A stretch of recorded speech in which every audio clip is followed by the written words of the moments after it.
Hola, muy buen día. Me presento, mi nombre es Osvaldo. Soy estudiante de octavo semestre de la carrera de medicina y el día de hoy voy a hablar de un tema muy interesante que es la rinitis alérgica. Una enfermedad que es muy conocida.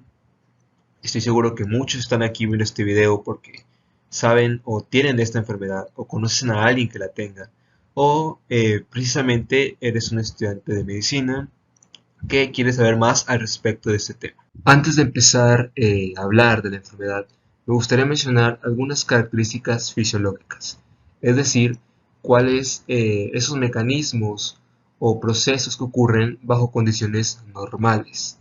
Quiero hacer énfasis en esto porque si nosotros sabemos qué es lo que sucede bajo condiciones normales, es decir, cuando no hay ningún tipo de enfermedad, nosotros podamos ver que cuando estas características se alteran, podemos identificar si este paciente tiene una enfermedad y precisamente podemos saber en este caso si tiene o no rinitis alérgica.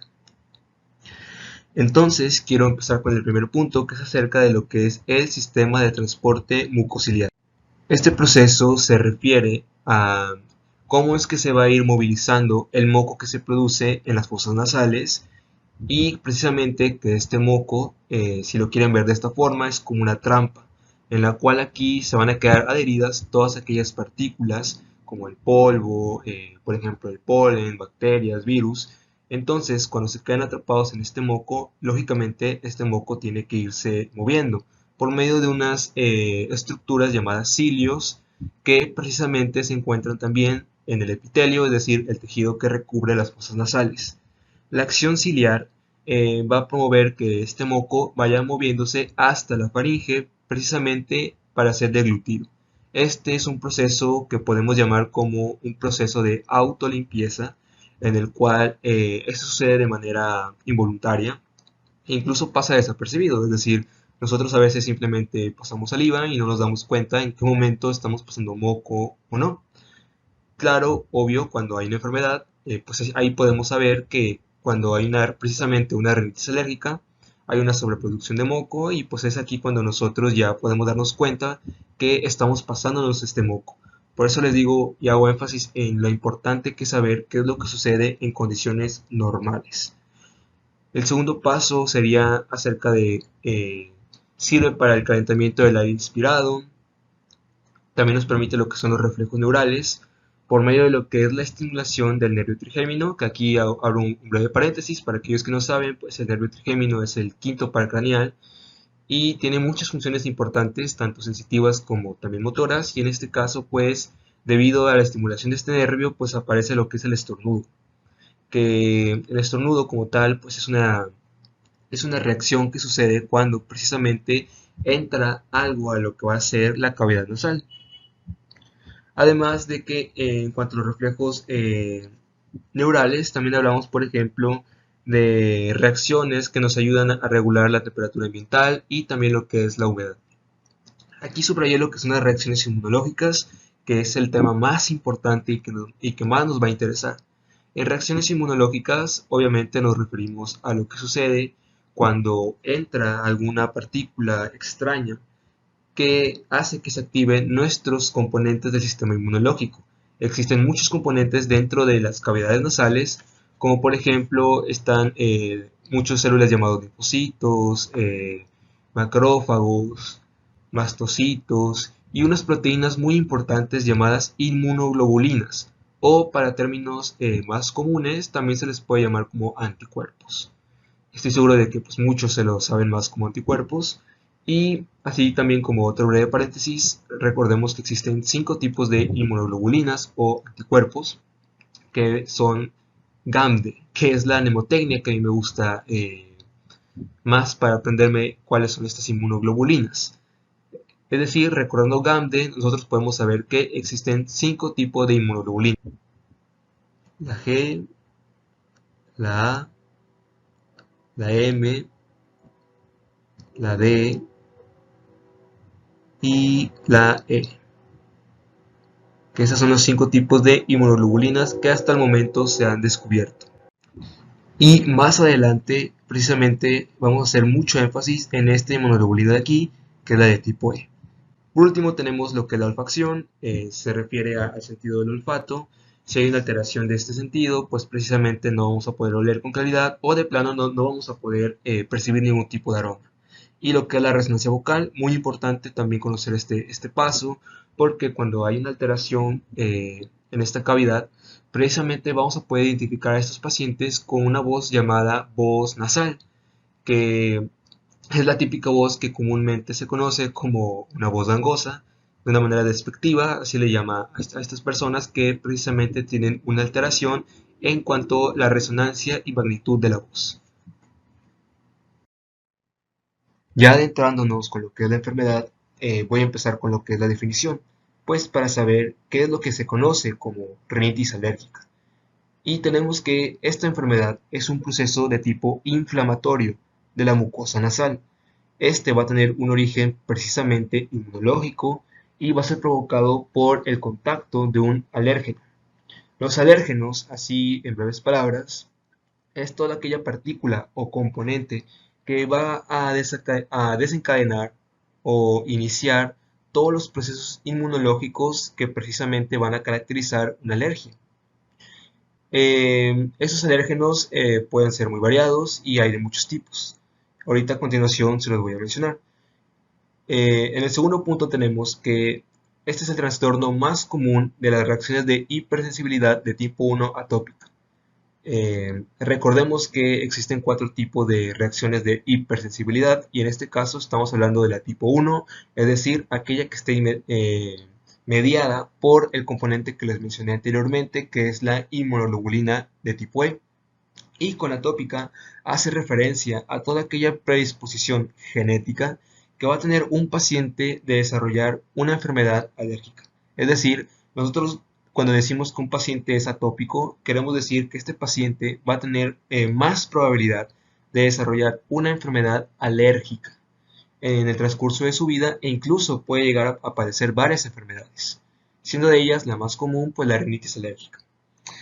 Y por último, en el tercer punto, tenemos que los síntomas van a producirse precisamente cuando nosotros vamos a inhalar estos alérgenos, que estos pues se van a encontrar transportados en el aire y es por eso que varios autores también les conocen como aeroalérgenos.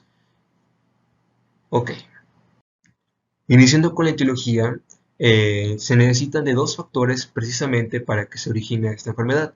Número 1 tenemos lo que es la atopia, que ya se los había explicado, y en el segundo factor tenemos lo que son los aeroalérgenos, que era que los había mencionado, que aeroalérgenos o alérgenos, que son estas partículas que se encuentran en el aire, que al ser inhaladas y el estar en contacto con las componentes del sistema inmunológico que se encuentran en las fosas nasales, pues precisamente va a originarme una reacción inmune que va a tener como resultado las manifestaciones clínicas de esta entidad.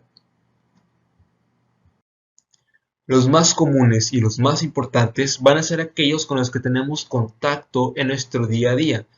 Por ejemplo, tenemos lo que son los pólenes, en este caso, pues lo que son las flores, las plantas, varios tipos de hongos, esporas, árboles.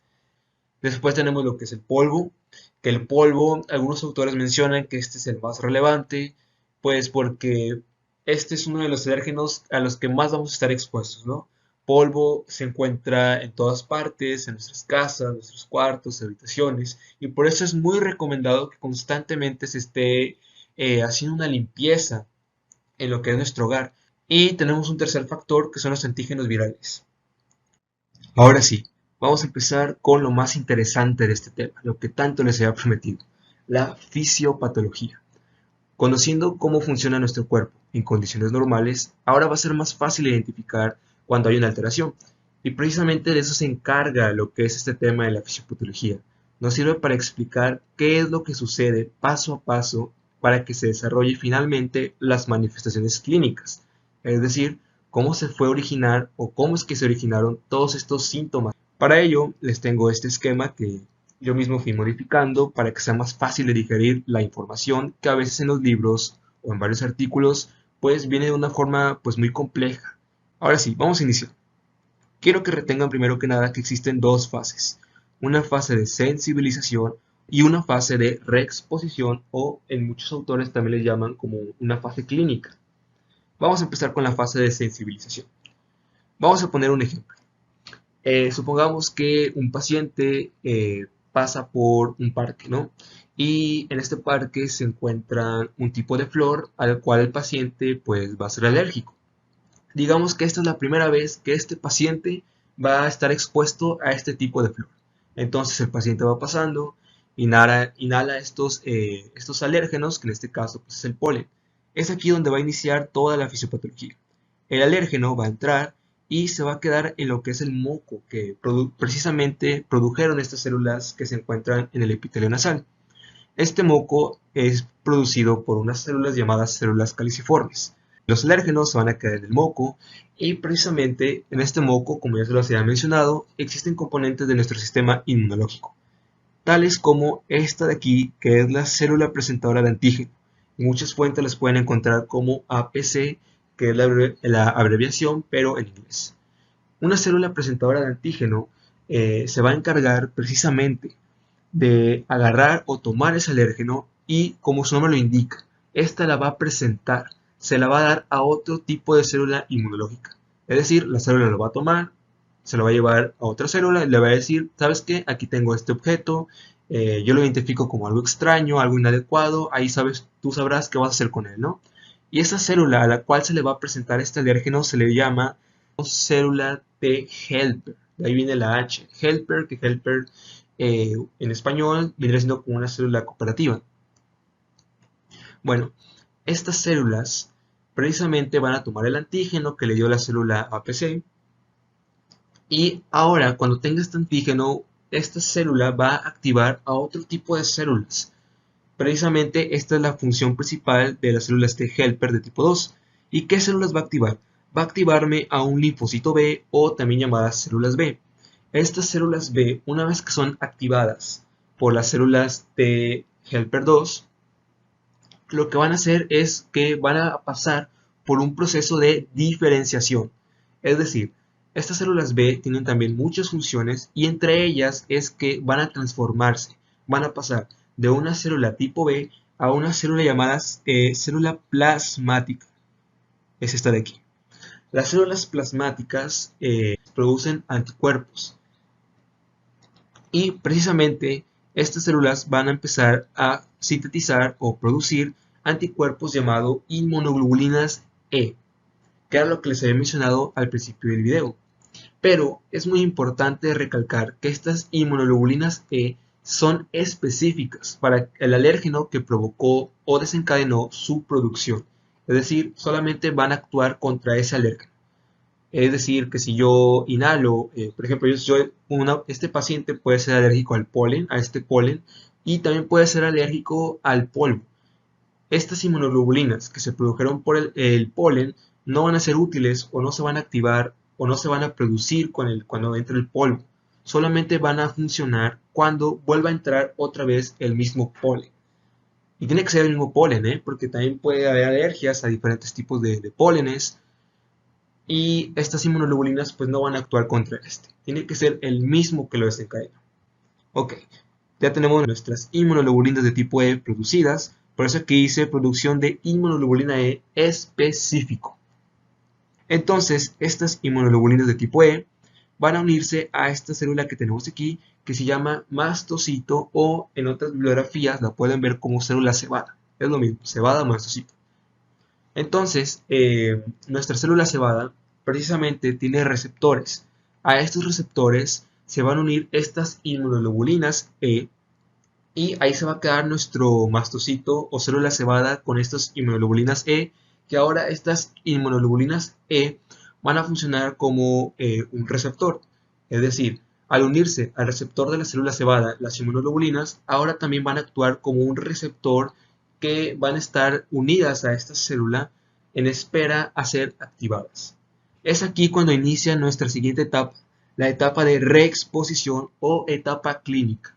Quiero que se aprendan los dos nombres, por favor, porque esto nos va a hacer más fácil comprender la fisiopatología. Ok, se le conoce como la fase de reexposición porque, como ya les he mencionado, en la primera fase de sensibilización lo que sucede es un proceso de activación, diferenciación y por último producción de inmunoglobulinas E específicas. Y ahí se queda todo. No sucede nada. O sea, solamente en esta etapa quiero que recuerden que lo más importante es la producción de estas inmunoglobulinas de tipo E. Es lo más importante de esta fase. Por eso se llama sensibilización, porque las células se preparan para un segundo reencuentro con este alérgeno. Ahora bien, viene la fase de reexposición. Es decir, el paciente, supongamos que 5 días después vuelve a pasar por este mismo parque, vuelve a inhalar estos pólenes, este alérgeno, el mismo alérgeno, y ahora va a haber una segunda exposición. Es decir, vuelve a entrar el alérgeno, pero ahora ya el cuerpo va a estar preparado, ya todo va a estar sensibilizado para este alérgeno.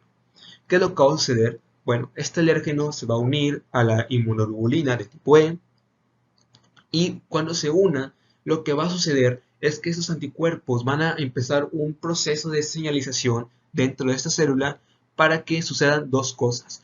Número uno, primero que nada va a provocar lo que es la degranulación de esta célula y va a empezar a liberar todos los mediadores que se encuentran en su interior. Con mediadores me refiero, por ejemplo, a lo que es la histamina, que este es un mediador muy importante, ya que la histamina es el principal mediador en etapas tempranas de una respuesta o reacción inmunológica. Además de que esta pues produce varios procesos como una vasodilatación, incremento de la permeabilidad o incluso también puede llegar a activar más células inmunológicas. Y también tenemos los que son de novo, es decir, aquellos que apenas se están formando. Aquellos mediadores que los anteriores son llamados mediadores preformados y el segundo son de novo. Como su nombre lo indica, estos son de nueva síntesis que recién se empezaron a crear justo cuando el alérgeno se unió a este anticuerpo de tipo E y mandó un proceso de señales dentro de la célula. Dentro de estos sintetizados de novo podemos tener lo que son las prostaglandinas, que de hecho estos son los más importantes en un proceso inflamatorio. Y también tenemos otro tipo de mediadores de novo, como por ejemplo factores quimiotácticos para eosinófilos, neutrófilos o también para macrófagos.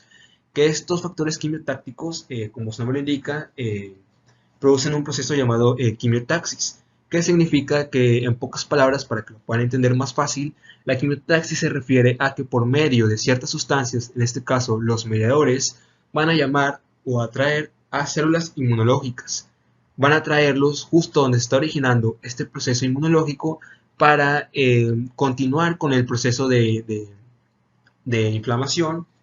Y si estos si estos mediadores se siguen produciendo y liberando, pues van a ser más las células que van a llegar.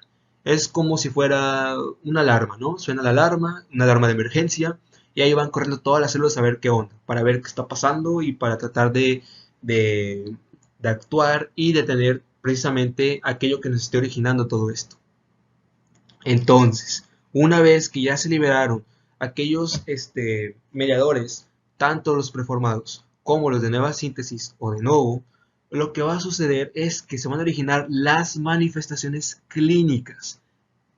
De ahí la importancia de que a esta fase también se le conoce como fase clínica, porque es aquí donde ocurre precisamente todas las manifestaciones clínicas.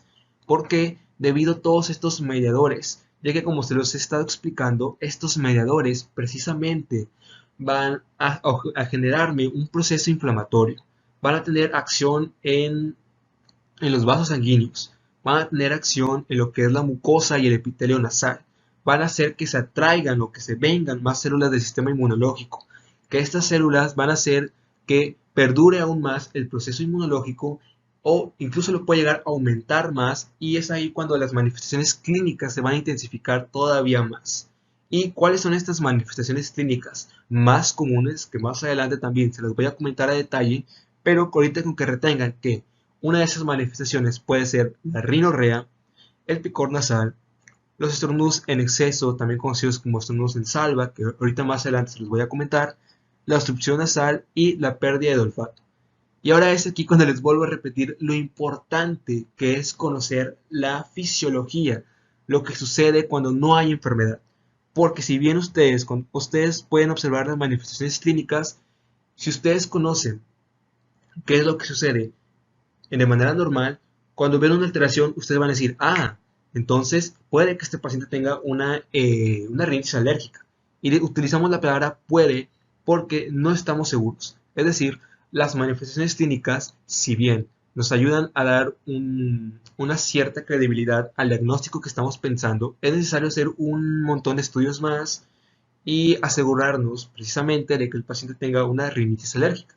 Que esto se los voy a comentar en el video que sigue acerca de lo que son las etapas de las rinitis alérgicas, porque existen dos etapas. Les voy a hablar de las manifestaciones clínicas, el diagnóstico y el tratamiento. Así que esto ha sido todo por el video de hoy. Coméntenme qué les pareció, si tienen alguna duda, pues pueden hacer aquí en la caja de comentarios. Espero que este video haya sido de su agrado. Y si tienen algún tipo de comentario también para mejorar, pues también es totalmente aceptado. Este es el primer video que hago y espero que lo hayan disfrutado mucho, que lo hayan entendido y que sea de su agrado.